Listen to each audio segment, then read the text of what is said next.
5D Mark IV is the all-round professional DSLR that's designed to perform in any situation. If you haven't already seen it, make sure you check out the first video in our series. In this video, I'll be sharing with you more hints and tips how to get the most out of your new camera. So let's get started. Okay, first off, I'm going to show you how to change the autofocus points on the 5D Mark IV. You'll see at the top rear the AF point selection button. By pressing this button and also hitting the M function button on top, you'll see it will cycle through the top options of changing your focus pattern. Once you've selected the focus pattern, simply use the rear toggle to move the AF point selection around your LCD screen. This will help you to recompose or compose any shot that you wish. So now I'll move on to the AF shooting modes.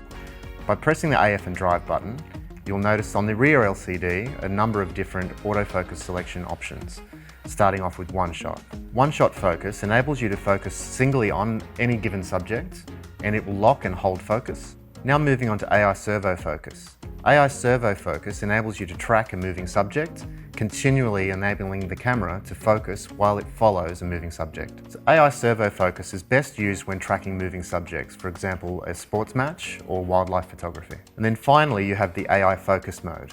AI focus is a hybrid combination between one-shot focus and AI servo focus. Put simply, AI focus will enable the camera to make up its mind if a subject's moving or not. So whilst an object is stationary, AI focus will hold focus on that subject, and as soon as that subject starts to move, it will automatically switch into AI servo for you. 5D Mark IV also has different customizable ways of setting up the camera to give you different focus cases for different situations. In the first page of your focus menu, you will notice 6 different available case modes.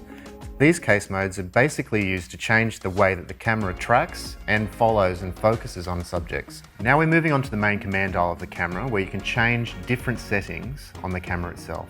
So we're going to start out first in AV mode. AV mode is best used when you want to select the aperture, which then enables the camera to set the shutter speed for you. Where you would use aperture priority is where you want to control depth of field. Very useful if you want a blurred background. You would dial in a larger aperture, blur the background. Whereas landscape, obviously you would want a deeper depth of field. By selecting a smaller aperture, the camera then automatically sets the shutter speed for you to give you a balanced exposure. And moving on to TV mode, TV is best used where shutter speed is a priority. So in these cases, you may have a sporting event where you need to track a fast-moving subject that ideally needs a fast shutter speed in order to freeze action. So while in TV mode, you can select the shutter speed that's required to freeze action, or to use a slower shutter speed to introduce movement to change the mood in your scene. As you select the shutter speed required, you will notice also at the top the aperture is being selected automatically by the camera to maintain a balanced and correct exposure. And then finally, a combination of two giving you complete creative control would be to put the camera in manual mode. While in manual mode, you will notice that shutter speeds are selected by using the front shutter dial, and apertures changed by using the rear aperture dial. A commonly used method of controlling your focus in camera used by professionals would be what's known as back button focus.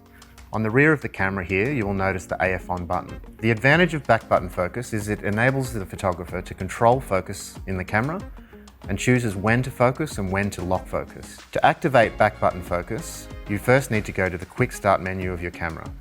By hitting the Q button, you will activate your custom control menu.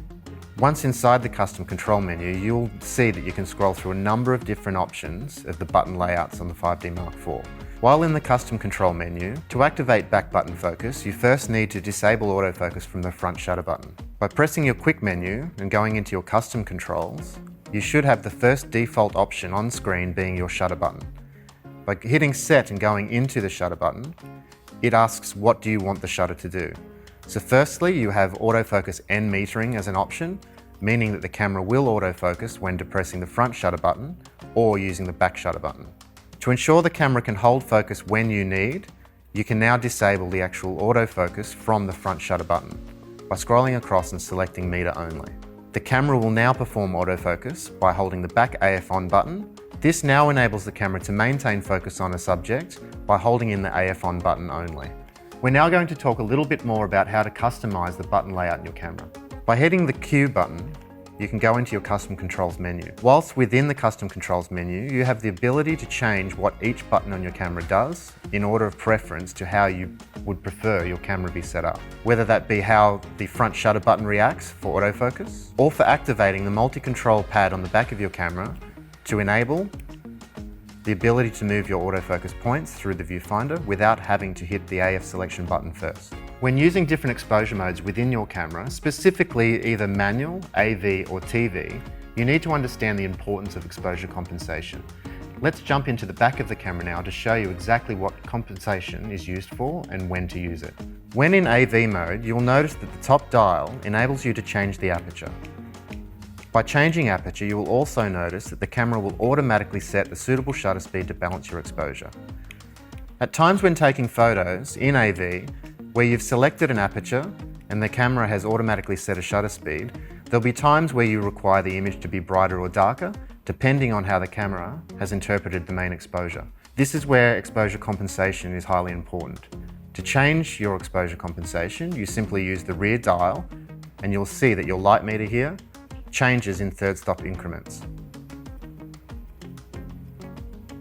An easy way to remember how exposure compensation works is one simple rhyme, which is right is bright. So by turning the rear dial to the right, your image will get brighter, up to 3 stops, and to the left, to -3 stops. We're now going to move on to the drive modes within the camera. Changing the drive mode enables you to control how the camera performs and focuses, from either a single shot or a multiple shot option. There'll be times in your photography where you require only one photo at a time or a multiple burst of photos. Simply press the drive and AF button, and on the rear LCD you'll notice you now have the option to change from a single shot, which will take one photo at a time, and then a continuous high-speed shooting, which enables the camera to take multiple frames in a row. So in high-speed mode, enabling your camera to take several photos per second. This is also where you will find your self-timers available to you, so either a 10-second self-timer or 2 seconds. There'll be times in photography where you require the interval timer. The interval timer is best used for setting up, for example, a time-lapse shoot, where you need the camera to be able to time how many images and the interval between in order to capture a series and sequence of images. To activate your interval timer, simply press the menu, and on the 4th page of the menu, you will notice your interval timer.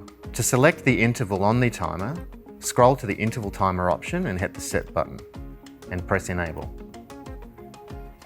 To change the interval, you will also notice that once in the interval timer, you'll need to hit the info button to change the settings that you require. The interval timer now enables you to set in hours, minutes, and seconds. The example you can see now, the camera will shoot every 10 seconds with an interval of 10 shots. You can at this point change the number of shots required. If you require an unlimited time, meaning the camera will continue to shoot every 10 seconds until the card is full or your battery runs flat, simply dial all the way to the left until you see unlimited. Then dial down to OK to select the interval. So now with the settings we've selected, it will take one shot every 10 seconds until the memory card is full. To know that your interval timer is set, simply look at the top LCD and you will notice here that the timer is set for your interval. To start your interval timer, you simply just hold the shutter button to take the first photograph. The easiest way to disable your interval timer is to simply turn the camera off and back on to return the camera to its standard operating mode. There are times in your photography where you require shutter speeds beyond 30 seconds. Now I'm going to take you through the bulb timer option. To activate bulb mode in your camera, simply turn the main command dial to B for bulb. To set your bulb timer, simply press the menu button. Now that the camera is in bulb mode, you will have the option to select bulb timer. By hitting the set button, scrolling to enable, your bulb timer is now active.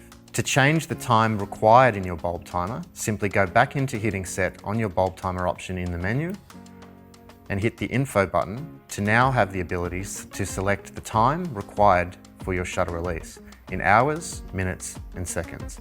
For example, if I wanted to do a 2-minute exposure, simply select 2 minutes, arrow down to OK, and you'll see that at the top of the LCD, your timer is now set. So to start your bulb exposure, simply press the shutter button. It will now shoot for a full 2 minutes as selected, enabling to shoot beyond the 30 seconds in camera. Now we're going to talk you through the picture styles menu of your camera. Moving on to the back of camera, you will now see that you have the creative control button. By pushing the creative control button, you'll now have the choice of changing your picture styles. Within the picture styles menu, you can change between a standard picture style, portrait modes, landscape, or fine detail, amongst others also down to monochrome. By selecting monochrome as a picture style, it will now enable the camera to shoot specifically in monochrome. You can now see that the camera is automatically set up into monochrome mode. An important point to make on using picture styles is that if shooting JPEG, the color information is lost at the point of capture, only recording a monochrome image. The advantage of shooting RAW when using different picture styles is that color information is also captured, meaning you can convert the image, if captured in monochrome, back to color. As with all Canon EOS cameras, you also have the ability to shoot video. To change from video and stills mode, you will notice on the rear of camera you have the video and stills option on a switch. To activate video mode, simply turn the switch to video. Once in video mode, the 5D Mark IV has a touch-sensitive rear LCD. To control focus in video mode, simply use the touch screen to touch and focus where you want the camera to maintain focus during your video shooting. Once you've achieved focus on your subject for your video, simply hit the Start/Stop button to begin and end recording. You will know that you're recording by the red light on the top of the LCD screen. To stop recording, simply press the Start/Stop button again, and you will see that the red light disappears, and you will now stop recording in video. Whilst in movie mode, you also have the ability to capture a time-lapse movie. Pressing the menu button enables you to scroll down into the time-lapse movie mode. Hitting the Set button and scrolling across to enable will activate this function. So once you've set the interval and number of shots, you will also notice at the bottom of the screen it will show you the total running time of that video. So in this example, it will show you that it will take you 19 minutes and 57 seconds, which will end up giving you a 10-second time-lapse video. The EOS 5D Mark IV also has the ability to capture multiple exposures in camera. To set multiple exposure, simply go to the back of your camera and press the Creative Control button.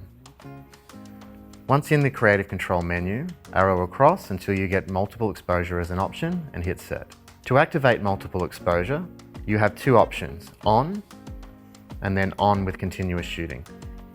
If you only want to capture one multiple exposure at a time, simply select the on function control to enable one multiple exposure frame to be taken each time and disabling after your multiple exposure has been taken. For continuous multiple exposures, where the camera remains within that function, select the on with continuous shooting.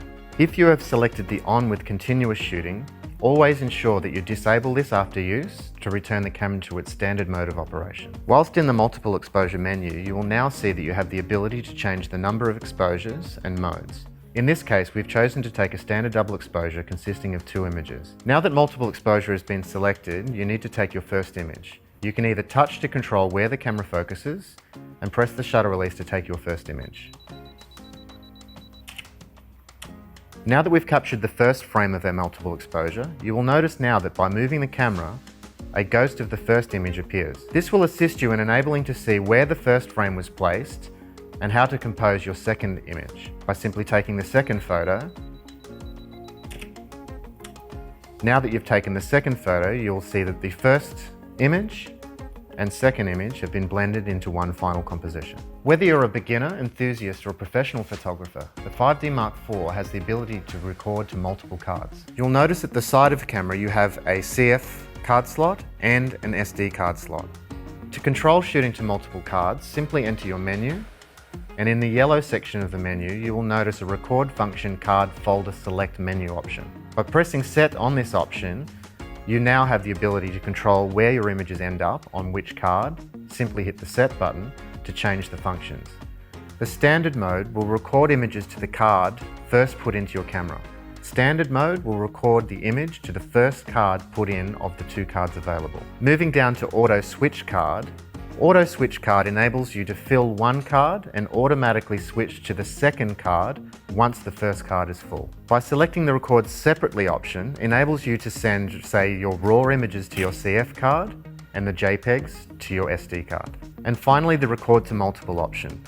This is the safest option to use to save all images captured to both cards, recording every image taken onto your CF and SD multiply. The 5D Mark IV has the option to shoot either in RAW or in JPEG or multiple, so you can shoot RAW and JPEG at the same time to any given card installed in the camera. You may be asking yourself, why do you shoot RAW? Shooting RAW in camera enables you to capture all data recorded across the entire pixel range of the camera sensor. If you're wishing to post-produce your images and have complete creative control, we recommend shooting RAW to give you every feasible option when editing the pictures later in post-production. If you want the best of both worlds, the camera also has the ability to shoot RAW and JPEG, meaning that you can take your JPEGs for instant sharing or email, as opposed to a RAW image, which does require specialized or proprietary software to open and manipulate the images. With so many customizable options in the 5D Mark IV, you may have set a function or feature which could change the way the camera performs. At any point, if you can't find or locate that function or feature, or if things aren't performing the way you were used to, the easiest way, without having to dive through your menu to find that function, is to simply hit your menu button, and in the yellow section of the menu, you will see Clear All Camera Settings. By selecting OK, it will clear all camera settings. Equally, if custom functions have been set, you would need to arrow across into the orange section of the menu, and on the final page, on page 5, you will see Clear All Custom Functions. To clear the custom functions, simply select OK to return the camera to factory standard settings. I hope this video has helped you understand more about the functions and features of your 5D Mark IV that will help push your creative photography to a new level.